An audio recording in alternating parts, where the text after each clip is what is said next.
이에 마귀가 예수를 거룩한 성으로 데려다가 성전 꼭대기에 세우고 이르되 내가 만일 하나님의 아들이어든 뛰어내리라 기록되었으되 그가 너를 위하여 그의 사자들을 명하시리니 그들이 손으로 너를 받들어 발이 돌에 부딪히지 않게 하리로다 하였느니라. 예수께서 이르시되 또 기록되었으되 주 너의 하나님을 시험하지 말라 하였느니라 하시니. 아멘. 오늘은 예수님께서 광야에서 마귀에게 받으신 두 번째 시험에 관한 말씀으로 은혜를 나누도록 하겠습니다. 예수님이 당하신 두 번째 시험은 성전 꼭대기에서 뛰어내려보라. 그러면 하나님께서 천사들을 보내어 보호해 주실 것이 아니냐 하는 것입니다.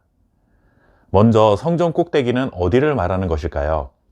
성전 꼭대기가 어디인지에 대한 이론은 대표적으로 세 가지가 있습니다.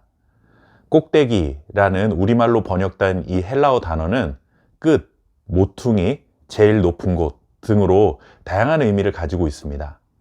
먼저 제일 높은 곳으로 본다면 예루살렘 성전에서 가장 높은 꼭대기를 가리키는 것으로 볼 수 있습니다. 그러나 모퉁이라는 의미로 본다면 예루살렘 성전 외벽에 모퉁이가 될 수 있는데 성전 벽의 남동쪽 모퉁이가 아니면 남서쪽 모퉁이 둘 중에 하나일 가능성이 큽니다. 여기서 어떤 학자들은 예루살렘 성벽의 남동쪽 모퉁이가 유력하다고 보는데 그 이유가 무엇인가 하면 그 아래로 기도론 골짜기와 바로 연결되기 때문입니다. 무려 그 높이가 약 140m 정도가 되는 아주 깊은 골짜기입니다. 이런 곳에서 예수님이 뛰어내리셨는데 살아나셨다고 한다면 정말 그야말로 하나님의 아들이라는 사실을 가장 확실하게 증명할 수 있는 기회가 되기 때문에 사람들이 남동쪽 모퉁이라고 주장하는 것입니다. 마지막 세 번째 이론은 남서쪽 모퉁이가 유력하다라고 말하는 것입니다.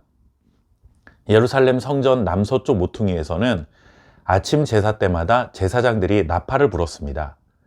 제사장들이 아침 제사를 드리려고 준비하고 있고 백성들은 제사를 드리기 위해 성전 뜰 안에 들어설 때에 제사장들이 나팔을 부는 성전 모퉁이에서 예수님이 뛰어내리셨는데 천사의 도움을 받아 하나도 다치지 않고 무사히 성전 마당으로 내려온다 라는 것을 상상하는 것이죠.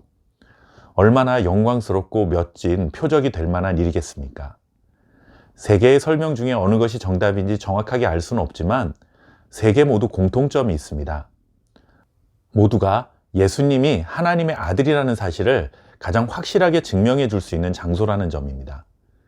예를 들어 수영을 하지 못하는 사람을 2m 깊이의 물에 던져 놓는 것과 50m 깊이의 물에 던져 놓는 것 중에 어느 것이 살아나올 확률이 더 낮을까요? 물론 수영을 하지 못하는 사람 입장에서는 둘 다 똑같은 조건일 수 있겠지만 기적을 보여준다라는 관점에서 보면 50m에서 살아나오는 것이 더 확실하다라는 것입니다. 마귀가 그런 장소를 고른 것입니다. 그곳이 가장 높은 곳이든 아니면 기도론 골짜기와 연결된 곳이든 아니면 제사장이 나팔을 부는 장소이든 간에 예수님이 다치지만 않는다면 다른 이견 없이 정말 기적이다, 하나님의 아들이다 라고 인정할 만한 그런 유혹이 될 만한 장소로 데려가서 시험을 했다는 것입니다. 이 역시 마귀가 굉장히 교활하다는 것을 보여주는 것이죠. 더군다나 마귀는 시편 말씀을 인용하면서 봐라, 성경에도 이렇게 기록되어 있으니 하나님의 아들이라고 하는 내가 이 말씀대로 한번 증명해 보라 라고 유혹한 것입니다.